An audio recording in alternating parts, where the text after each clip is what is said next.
Okay, so first, for our product or service name, our product name is brand. It is derived from the first letters of our names. So mapapansin nyo, itong G, from the name of our one member, si Gina Tampon. Yung R from Ryanisa Kasim. Yung A from my name, Almina. Yung N from Narima Kasidar, and yung bagong member namin na si Nergisa Paso. And then yung D is from Dio. And yeah, and the sweet's name was inspired by the product we are studying. So since yung ibebenta namin ay sweet, matamis, kaya pinagdugtong na Grand Sweet. So yan yung pangalan ng service namin, but yung pangalan ng product namin is yung taas, Special Fudgy Cake. So this is a modification, fudgy bar siya pero with a twist. Okay, so for our target market, the primary target market of course, ay yung mga students dito around MSU lang. So hindi lang kami mag-focus dito sa mga students sa SED but also from other colleges. So yeah.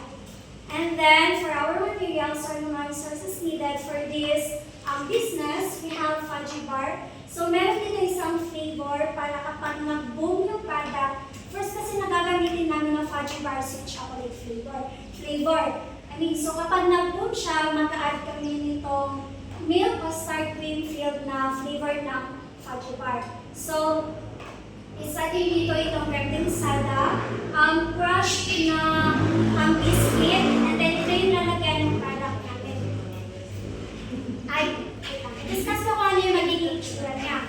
So dito, kung may kasi trend siya, diba na first is yung main product mix Graham biscuit. So sa amin, ang naisip ng group namin rather is fudgy bar. So first, ilalagay dito sa lalagyan yung fudgy bar with the filling of this condensada. And then another topping na naman siya ng fudgy bar.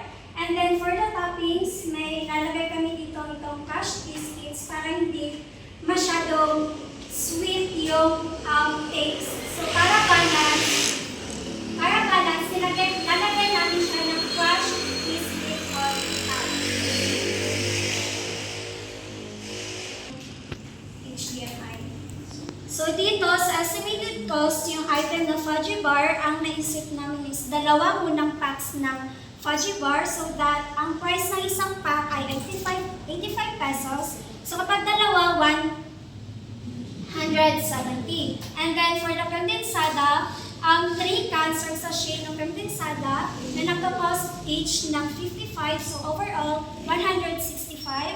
And then for the sky flakes, isang pack lang kasi toppings lang din naman siya. So that cost 55 pesos. And then lastly, yung plastic container, yung lalagyan ng product. So ang bibili namin is 2 dozen. And that cost for each 60 and overall is 120.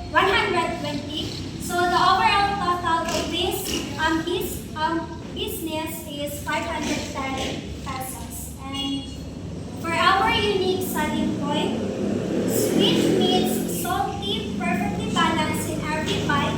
So since mga Gen Z din kasi, di ba mga student ito sa MSU, karamihan, lahat ng mga Gen Z yung target ng product namin. So mostly sa mga Gen Z ay mahilig sa sweet. So kaya naisip namin itong Grand Sweet, itong sweet product namin na fudgy cake. Kasi yun, mostly sa mga Gen Z mahilig sa sweets. And then yung unique selling point nito, para hindi siya nakakaumay, hindi siya, hindi siya nakakasawa, lalagyan namin siya ng toppings ng salted, yung crushed biscuit para mag-balance yung taste ng salty na biscuit at saka yung fudgy cake. And then,